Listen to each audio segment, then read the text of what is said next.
Hello, ladies and gentlemen. Thank you again for tuning into the COVID-19 lockdown account. So today I've got Shanice with me. Shanice is a makeup artist who is currently living in Chelmsford with her daughter and boyfriend, and is also experiencing the ups and downs of lockdown life. So first things first, Shanice, how are we getting on? I am good. Keeping on swimming. Thanks for having me. No, my absolute pleasure, my absolute pleasure. So at the moment, you know, I can't imagine it's work as usual for you, is it? No, I think even before lockdown, because my job is so close contact, a lot of jobs started cancelling or being postponed before the lockdown was announced. And since then, my work's stopped completely. So in theory, I am unemployed, but it is what it is. Indeed. And what's that? I mean, are you in contact with other people in the industry? Are you in contact with other people that are kind of in a similar situation as you? Yeah, I think I'm really fortunate. I think we all are. I mean, I know that it's a stressful time for everyone, and it's an uncertain time, and it's uncomfortable because we've never had to live life like this. You know, life as we know it has been completely stripped away from us. But the one thing that we can all sort of find comfort in and use to relieve ourselves of a bit of stress and anxiety is the fact that we are all going through this together. Be it, you know, some people are lucky enough to still be working, but the majority of us are having to stay at home, have lost work completely, lost their jobs, are in furlough or been made redundant. And it is unfortunate, but you're not the only one, is what I have to keep telling myself. And a lot of my friends in the industry, we're all at home. You know, we can't work. You can't do someone's makeup from 2 meters away. It's impossible. So yeah, we're all in the same boat.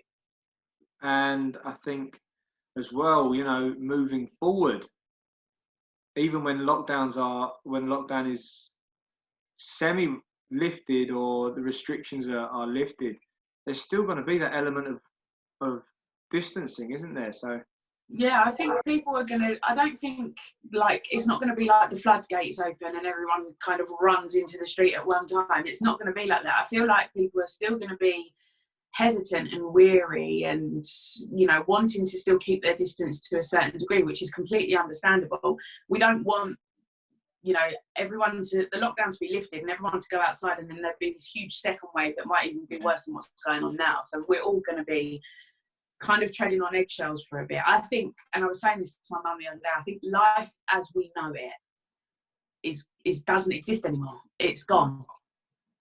I think in this situation that we're all in, having to stay indoors, we're kind of developing new ways of existing and new ways of evolving as human beings. We're more emotional, we're more in tune with the things that we may not have paid attention to because we were busy going out to work and out with friends all the time and, you know, living our busy lives.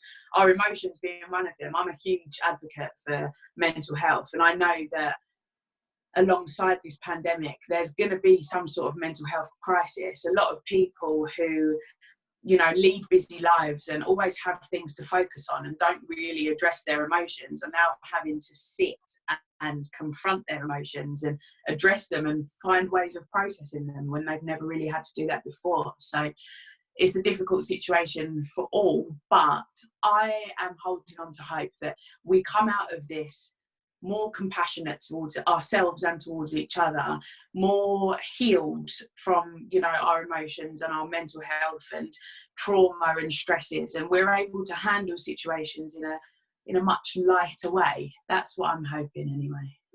I think you'll have to tell me if I'm rambling on, because I can go on forever. In all honesty, that's kind of that's what I want. It would be a really bad podcast if it was 100 episodes of me yabbering on. Yeah.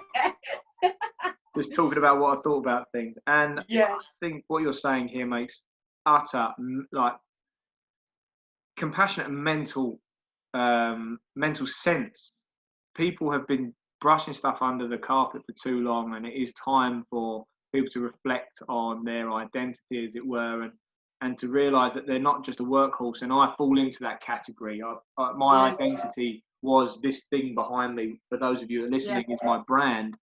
and that's been taken away from me, and it hurt. It really hurt for a long time, and I'm still working with my brand, and I'm still doing what I can, but I am now more a dad, a husband, because of this time. I'm not just Jerry the gym owner, and I can imagine that you can probably resonate with that as well. Yeah, I mean, we're definitely. I mean, I am a self-proclaimed hippie, and I don't care who knows it. And I think, looking into this situation, before this all happened, global warming was killing our planet at a very fast rate. There was things happening that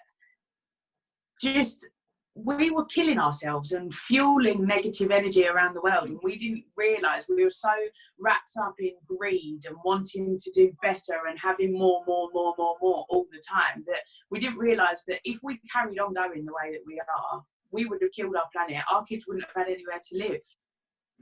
So I feel like the universe and Mother Nature have kind of pressed the pause button on the earth and given us a slap in the face to actually realise and take a look at ourselves and realise what we are doing to the place that gives us life. Yeah. And I know I sound really like hairy-fairy when I say that, but I think that now we're all sitting down at home and we're missing our families. We can't go and see our families. Like, we can't pop around for a cup of tea. That's been taken away from us. So we're able to appreciate what we thought and what we had as normal things. Going to see your mum for a cup of tea, or hugging someone, shaking hands, that's all been taken away from us. And those things we took for granted so much, that we're now being able to sit there and really appreciate and be grateful for the small things in life, because the car you drive doesn't matter, how much money you earn in a year doesn't matter, what designer label you've got on your clothes. No one could give a monkey's. We need emotional connection more than anything, and love and loving relationships and positive emotions are really what matter, not the materialistic stuff. All the connections. And you know what? The reason that I got, in fact, I'm making another note here, because every time that something really does resonate, I like to pop it in a little note section. Is the things that you said about the material. My car's been parked on my drive for forever. Well, one of the cars hasn't moved since lockdown, and which is my wife's car. My car probably gets a trip out once a week where I go and visit the gym. And and the crazy thing is, I do have some pretty nice clothes in my wardrobe. I do. I feel quite bad for saying it now, but I haven't been. I bet you haven't been wearing them now. I haven't been in a pair of jeans since lockdown. Okay, I've been in my work stuff. I've been in this is my the ABC gym hoodie. This is what I'm wearing now, and pair of shorts. I've got my comfy joggers that I wear, and I mean, it doesn't mean anything. It really doesn't mean anything, and it's crazy. The only materialistic thing I do wear, which is out of the fact that it's helpful, is my watch. And that was a gift from my wife. I love that to pieces, which I would never have bought myself that watch, because it was, it was a very, very lovely gift. But it's the fact I need time whilst I'm doing these interviews and stuff, and I don't want to have my phone and stuff like that. So that's probably the only materialistic thing I'd be using. But if it was a Casio, I'd be using a Casio. So I think the only materialistic thing that's getting used the most is our phones. We're staying in contact via Zoom like we are now, or FaceTime. Exactly. They're now being used more than ever, because we've been stripped of the human contact, and now we're craving contact still, so we're having to use our phones to stay in touch with people. But that's fine. I mean, the point that I was making is that we now no longer run as an egotistical human race. The ego has been stripped. People aren't taking notice of, oh, he's got a nice watch on, or he's driving a nice car, or she's got a good pair of shoes on. Like, no one cares about stuff like that anymore. If it comes back, I mean, ego's never going to go anywhere. If it goes back to how it was before lockdown, I couldn't tell you, but I'm hoping that it doesn't. I'm hoping that a lot of people, take in and absorb this wake-up call that we've been given, because we've kind of been given another chance to start again in a more positive light. So I'm hoping that people do that, not go back to what it was before, because we weren't headed in a good direction. Well, there's going to be you know, it's pretty obvious that there's going to be a financial backlash from this. The way people were living, they're not going to go back to that way of life for a bit. Some people will, there'll be people in different sectors that this won't affect them whatsoever. If anything, they're going to be busier or business as usual. But yeah, I think for a lot of us, we're going to eat a lot of humble pie, which is needed. Society needs to be a lot more humble, as you rightfully say. But more importantly, I think there's going to be an element of kindness that's going to come out of this, where people are going to understand, and hopefully there'll be a level of community that we lost about 50 years ago. And I think that's coming back now. And I hope that's coming back now anyway.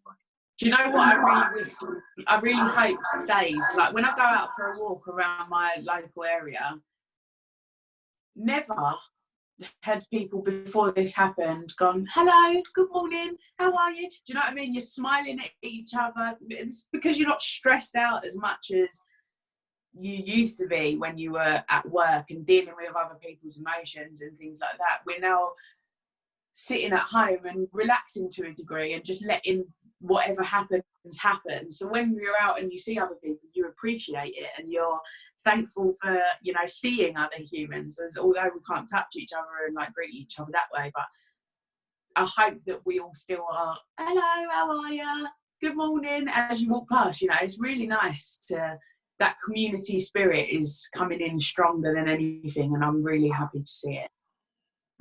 Well, it's funny you say that, because with what I do, one of the big things that we train our staff to do is always say, how are you, at the front desk, and walk around the gym and talk to people. And when this first happened, obviously I wasn't in the gym as much, but I was still acting the same. And I really noticed it because we hadn't gone into full lockdown. I was probably one of the only people in my local area. Hi, how you doing? Like that. I didn't know them. And people honestly asked me, do I know you? Oh, no. I started feeling a bit strange, and then people started reciprocating, and I thought, hang about, this is, other people are doing this as well. I'm not the only crazy around here. And then before you know it, it's all this down the road, making new connections. I grew up in London, and where I grew up, it was normal. If you caught eyes with someone, you nodded your head or you smiled or you said hello. That was just a respectful thing to do. But just round, I'd say in the past couple of years, when I moved to Essex, it just didn't seem the normal thing to do. But now it is, and I'm really happy to see it. And I think it did get lost with, I suppose, for some period of time with our generation, it got lost with that. I think.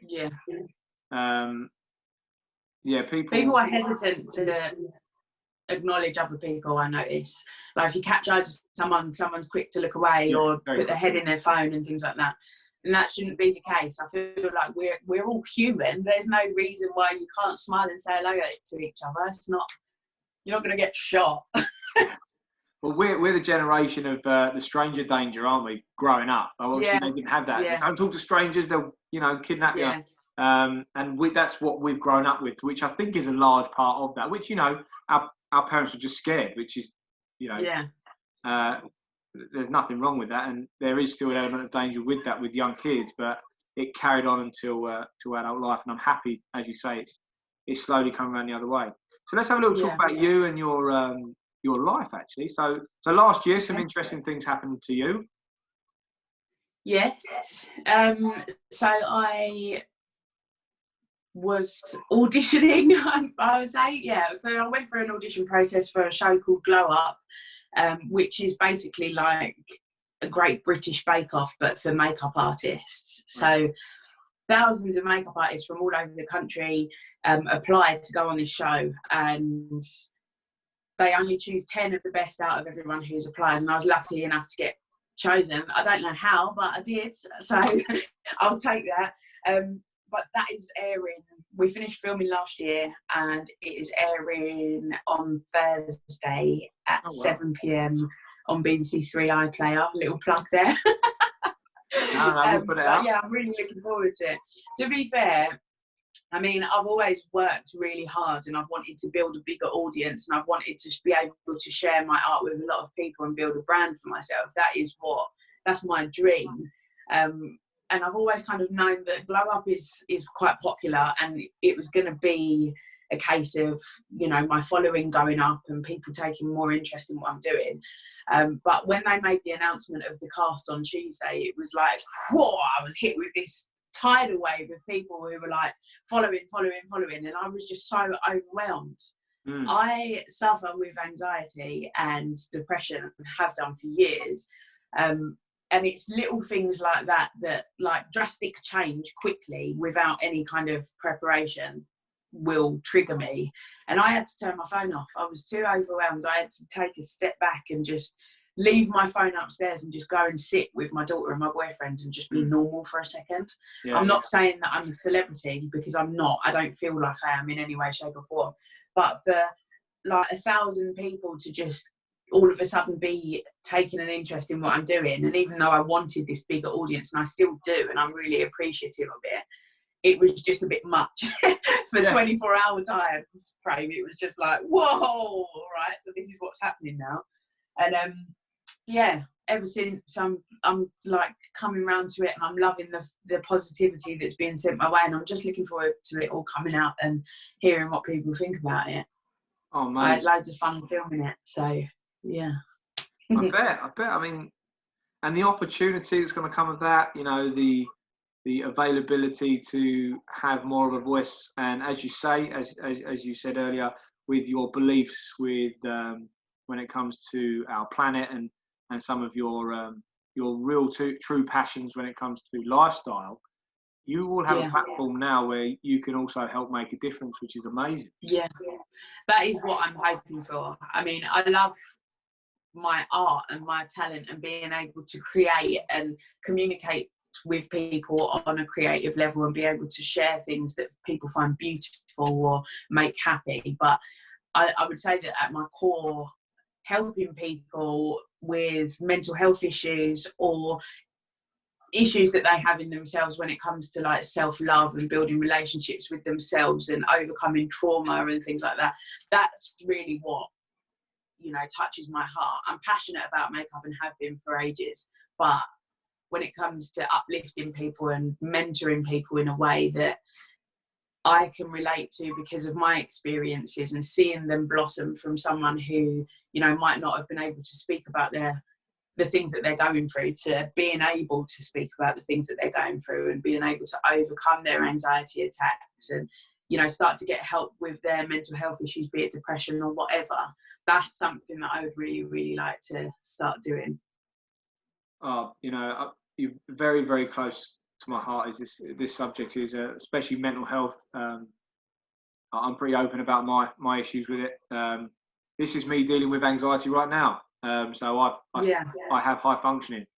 So it's nothing I've had really properly looked at for a long time, ever since I was younger, and I went in for brain scans and all sorts of weird stuff, which is fine, which was attributed to a form of ADHD, but I actually don't think it was. I think it was probably anxiety, and which affected my attention, which now makes me kind of frantically busy and having an unrealistic expectation of things and constantly trying to hit targets that you know, people keep saying they're not achievable, but I sometimes achieve them, which is great, but it's not really how I want to feel, if you know what I mean. So I completely get that, and the only way for it to go away, or the only way for this to get better, is for people like you, or people like who I've been happy to interview, is to do what you're doing and talk about it, and that's it. Yeah, it does need to become normalized. I think that for some strange reason, there's a taboo around things that are affected by mental health, or people who are affected by mental health, and that probably stems from, you know, those things that, or you get video clips or material where you see people in mental homes rocking backwards and forwards and head-butting, you know, padded walls and wrapped up in straitjackets and things like that. But when you look at the statistics of people who suffer with anxiety, especially in today's world and our generation, anxiety and depression are two of the most common things experienced by everyone. your next door neighbour, your teacher, the policeman, the person who works in the, in the hairdressers. It's everywhere. And I feel like once people start to accept that and treat it with love instead of treating it as something that needs to be locked away in a box and ignored, it will become a lot easier for people to deal with it, and anxieties will then start to ease. They won't disappear, because we are so beautifully complex as human beings that our brains and our bodies create anxiety and release those hormones to protect us. That's what anxiety is. We've got the fight, flight or freeze thing, and that comes from, our ancestors, because we needed to be protected from predators, and we needed to be protected from things or situations that might, kill us. Yeah. If we're going to get eaten by a sinkhole, you need to be able to fly quickly, or if you've got a saber-toothed tiger running after you, you need to be able to run, or you're going to fight it. So that is where anxiety stems from. And I have had really bad anxiety attacks that have landed me in hospital. I had one at the beginning of this year, and I read a book recently called Rewire Your Anxious Brain, which is written by 2 neuroscientists who help you look into the neuroscience behind anxiety and what your brain is doing, what part of your brain is triggering the anxiety response or the fight, flight or freeze response. And I kid you not, that book is life-changing. For anyone who suffers with anxiety needs to read that book, because it really... I now have a better understanding of my anxiety, and I now appreciate it, and I thank it every time I start to feel anxious and you get that feeling in your stomach and you don't really know where it's coming from. I can now sit back and lean into it and observe it from the inside, and I thank it and let it pass, because I'm not being attacked. I don't need to run from anywhere, and I don't need to fight anything. But thank you for thinking that I do, because there is a part of our brain that sort of makes up these elaborate situations that trigger anxiety. Yeah. And it's only when you can sort of breathe through that and thank your brain and then let it go that you overcome your anxiety in that moment. And then you have these, the amount of times I've been like, wow, how have I just gotten through that on my own? Like, normally 2 years ago, before I'd started, studying these things and looking into these things, I would have sat probably rocking in the corner and crying on the phone to my mum because I couldn't get over my anxiety. But then you kind of learn, you're tired of feeling like that, and you learn how to deal with it, and you find different coping mechanisms that work for each individual. Some people don't like reading, so reading that book would fall on deaf ears. Yeah. But there are other coping mechanisms and other ways that you can handle and live with and make your life easier when it comes to living with anxiety. Well, I mean, that one's got a double underline. I sometimes show my notes to people as well during the sessions, but every now and then you'll see me looking away and I'll be writing notes on different things because they have a different level of meaning to me. But if it gets a double underline with brackets above it, it means it's a big one. So it goes in it goes in my big book of things to chase up. So I'll be having a look at Rewire Your Anxious Brain as soon as I can. And I like the fact that it's teaching you, a grounding exercise and a way to be mindful of what's going on around you. You tell yourself I'm safe. You kind of reassure your own mind that the things that it's telling you aren't a problem. And that's the first time I've heard about you thank it and say, thanks for looking out for me. And it gives you that element of gratitude. And that, you know what? It's so amazing to put those elements together, because you're the first person to say it to me, but in every single podcast I've done so far, there's been an element of gratitude or an element of grounding when it comes to being able to cope with this current situation and situations in the past. You're the first person to put them together, and I really like that concept. It's really great, really great. I feel a sigh of relief, and you feel, when you start to feel really anxious, your shoulders come up by your ears and you start to tense up. And when you treat anxiety as your mate who's trying to protect you, you instantly feel this relief. Your shoulders relax and you start to think, actually, I didn't have a reason to feel anxious, but thank you for coming anyway. see you next time type thing. Yeah. But it's good to look at it that way, because it brings comfort to me personally anyway. It brings me comfort to know that my anxiety isn't attacking me. It's not something that's making me, you know, it's not running against me. Me and my anxiety are a team. It's trying to protect me, and it thinks that, you know, there's something out there that I need to fight or I need to run from. So you just have to remind yourself, if you look around and someone's coming to deck you, then yeah, thank you for showing me. I'm on alert now. But if you're sitting in your living room and you get this anxious feeling out of nowhere, you just have to observe your surroundings and then, you know, kind of do a recon mission. Is there anything that I need to be scared of right now? No. Then just breathe and let it pass. And I think there's so many guided meditations. If anyone who listens to this is new to meditating but wanting to get into it, there's so many meditation for beginners type things on YouTube that are guided, so you don't have to do much of the work anyway. You can just sit your headphones in and just listen. Just listen, ignore all outside distractions and just listen. I do a 5-minute meditation every night after, you know, once my daughter's asleep and once the day's done, and that just relaxes my mind and helps me just relax into the evening, because I get a lot of sleep anxiety. When I'm due to go to sleep is when my anxiety kicks up quite a lot. So I make sure that I either turn my phone off or do a meditation, read, do things to help you switch your mind off. If you're on social media, you know, you're up looking at other people, and it's not a good thing, I don't think. For me personally anyway, to be scrolling until I fall asleep is just not good for my brain. And it's your mind trying to react to the lights as well. The constant, because constant flickering of light that your brain can't process. It takes quite a while to switch off. I'd say with meditation as well. I mean, I'm terrible at meditation. I'm good at mindfulness. A lot of people are. And I'm good at body scanning, and I use body scanning every night to go to sleep. And I've never got past my belly button when I scan my body. I'm always asleep before then. The mindfulness stuff that I use it when I go walking with the dogs, and go walking with the dog and the kids. I've only got one dog with 2 kids. I use mindfulness to bring me into the moment, because I want to be there. I want to be there. And sometimes I drift off, and I drift off a lot. Which I don't want to do. So I become mindful of that. And I find just little things that I brought a mindfulness coach into my workplace for my staff, who was brilliant for about 8 sessions. Unfortunately, he moved over to Canada.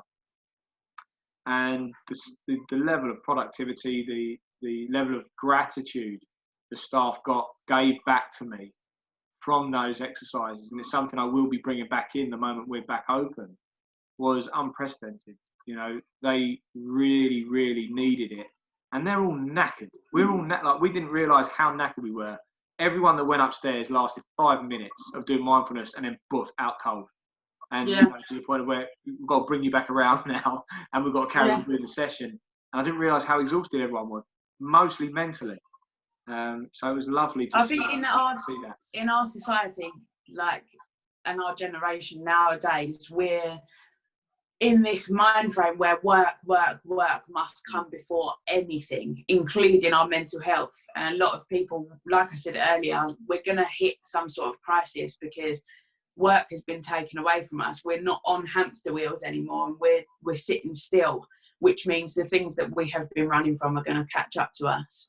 So we need to be prepared we need to have tools in our arsenals that are going to help us cope with everything that's going to, you know, surround our heads and catch up with us, in terms of meditating and being able to observe our emotions and let them pass. You know, I do something called tapping, which is a form of EFT, and there's an app that I use called the Tapping Solution. You might want to write that down because it's really good as well. And tapping is an old I want to say Japanese, I might be wrong, but it's an old form of stress relief by using different pressure points around the body and saying words while using the pressure points around the body. And I do that if I'm feeling really anxious, or if I'm going into a low, I will take myself away and do some tapping, and I feel instantly better. Yeah, definitely. It's about yeah, having different things like that ready to help you move past your emotions and accept them, and just try and make this time that we have as pleasant as possible. I feel like we need to all start giving a lot of love to ourselves as well now, because I think now we need it more than ever, is to just be kind to ourselves and be patient with ourselves and not get frustrated. You know, if you wake up and you've got a to-do list, but your body is telling you to rest, you have to listen to your body. Yeah. You can't beat yourself up for not doing 2,000 things before 10 a.m. You know, we've been given the time to rest because we all need it collectively. So we've got to take it. We've got to get out of that. And I know it will be hard for some people who have worked for years and they've not stopped, but we need to collectively just chill for a minute and reset. Yeah, I mean, you pretty much just described me down to a T there. And I think I am being forced, and people like myself obviously are being forced to stop working, and it has been a blessing, you know, spending so much time with the family and the kids, and I can really, really appreciate that right now, and it's, you know, it is amazing. It is amazing. So let's have a look. I mean, I'm definitely not. Sorry. That's right. You go on. I said I'm definitely not like the epitome of self-love, and I still battle with myself all the time, because where I've got Darcy, my other half is still out at work. He's not furloughed. He works for the council, so he's still very much an essential worker. So I'm looking after Darcy every day. The time that I get to do work for myself for my social media is very limited. But if I'm not feeling it, I will still try and push myself, and then I end up kicking myself. But what we all have to remind ourselves is that resting is a part of being productive, and taking that time to breathe and recharge is detrimental to whatever you're doing in your line of work, be it creative or active or in an office or using your mind. You know, you can't be mentally exhausted and expect to deliver a high standard of work. If you want to continue to grow as a person, you have to take those days to just sit and chill out. I mean, this was going to be my next question to you, was, you know, what's the situation in the family there, where you said that your partner's out working at the moment? And your daughter, what? So she's quite young. As you told me before we did the interview. How's she kind of? Is she coping just fine? You know, is it? She probably doesn't really know what's going on.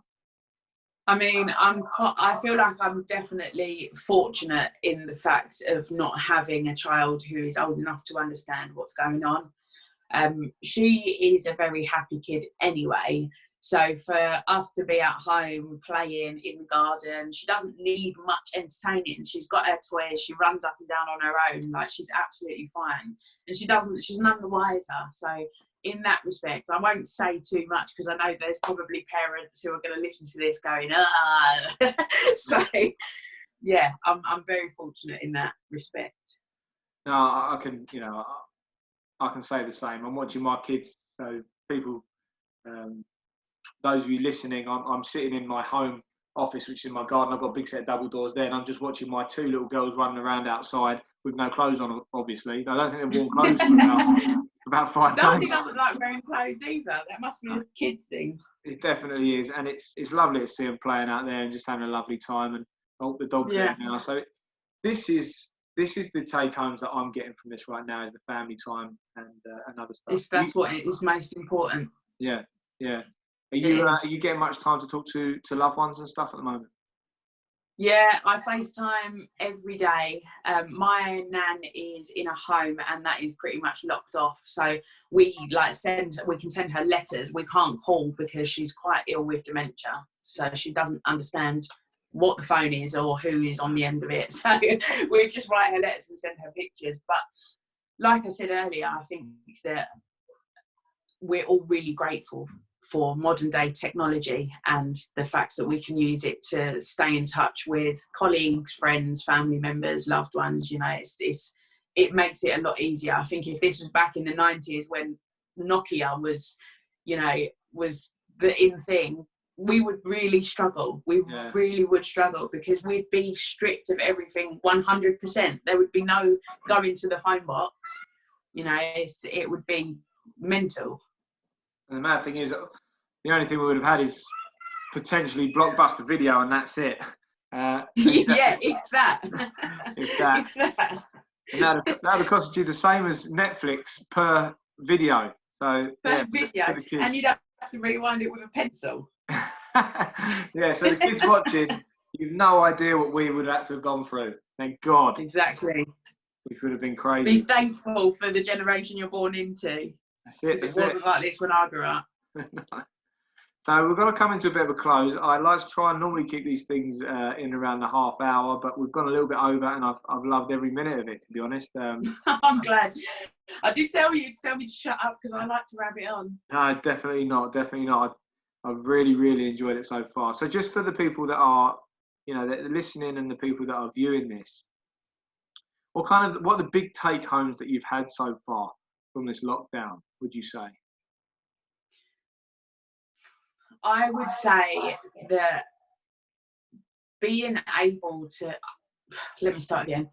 I know this is a really crappy situation, and it's not anything any of us would have expected. If you'd have told me at the beginning of the year that I was going to spend however long in my house, I would have laughed. So I understand that, you know, we're all feeling this stress, and we're all feeling this worry, and we're all feeling this uncomfortableness, but we need to just seek the positives, because this could be a slippery slope. If we let it get to us and focus on the negative things, we'll end up in a dark hole, in a horrible place that none of us deserve to be in. So we need to just be more patient with ourselves and not get frustrated with the situation.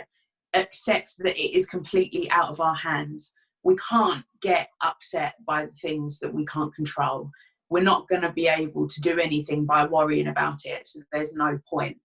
Focus on the people who love you, the families, members that are healthy, you know, your own health, the fact that you've got a roof over your head and you're not walking the streets in this situation, food in your belly. You know, there's so many different things to be grateful for and appreciative of, and there's so many positives to take out of this situation, even though it is crap.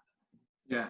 But I just feel like we all need to give ourselves more love and more compassion, and be patient with ourselves, and we'll come out of this. You know, nothing lasts forever. We will be out of this soon. We just need to hang in there. And one last question. Okay. One last question. Okay. Then you can shut up. No, not at all. Not at all. So if you could go back in time, everyone gets this question. So if you've listened to this before, you know what's coming. If you could go back in time and give yourself one bit of advice, just to you, it could be learn how to make pancakes, I don't know, but one piece of advice, what piece of advice would you give yourself? I would advise myself to trust. I think we all need to be more trusting in what is and the path that we're living on. I need to be patient and trust in the fact that things will be okay. Stop trying to change what I can't control, and just believe and lean into what is. Very well. Again, that is an amazing way to end this podcast. And you know what? It's come back to something that keeps appearing in these interviews, and it's a bit of a Stoic philosophy, that you can't do anything about the situation, so just focus on the things that you can adapt, you can change. Yeah. And I'm a big believer of this, and it's something I'm fairly new to, because I've never had to be in this situation. I've always had a pretty tight control over most of the things that I want to adapt. The only things I've never been able to control are 9 times out of 10 my 2 little girls and my wife. They control me. But like within business and stuff, everything else I've pretty much had a quite tight grasp on. And now I think I'm going to try and work on some of the things that you've mentioned, as well as the Stoic philosophies of of just focus on the stuff that you can, and what will be will be. Exactly. I'll tell you what, Shanice, where can our viewers and our listeners find you? On Instagram mainly. I am at Shanice, which is SHANICEMUA_.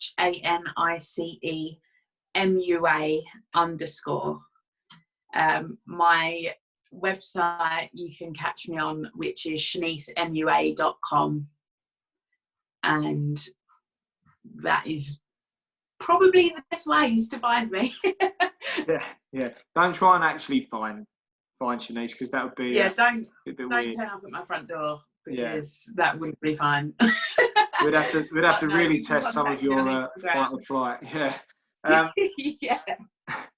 Okay. Well, look, Shanice, thank you so much for today. I'm going to do a little bit of a wind down for our guys that are listening. So there's been some fantastic take homes there for you guys. I'll probably re-listen to this one, which I will do, because it's been very fruitful with ideas and ways that you can ground yourself and work on your mental health. If you do need someone to talk to, we'll put some links in the show notes as well, because it's something that you shouldn't have to live with, and I'm very passionate about the subject. We're also going to put all of Shanice's links in the show notes so you can show her some appreciation. And if this episode has resonated with you, if you've enjoyed it, please leave us a cheeky comment below. Keep it kind and keep it clean. And if you can, please do share us on social media so we can help more people just like yourself experience what you've just experienced. One last thing, if you do have a voice, if you would like to talk to me about your lockdown situation, please do comment below or get in contact with me at ABC Gym on Facebook, and I'll be within, I'll message you probably within about 24 hours, and we'll get you on the show. But more importantly, thank you so much, Shanice, and wish you all the best during lockdown. Thank you. I'll speak to you soon. Take care. No worries. See you soon. Bye.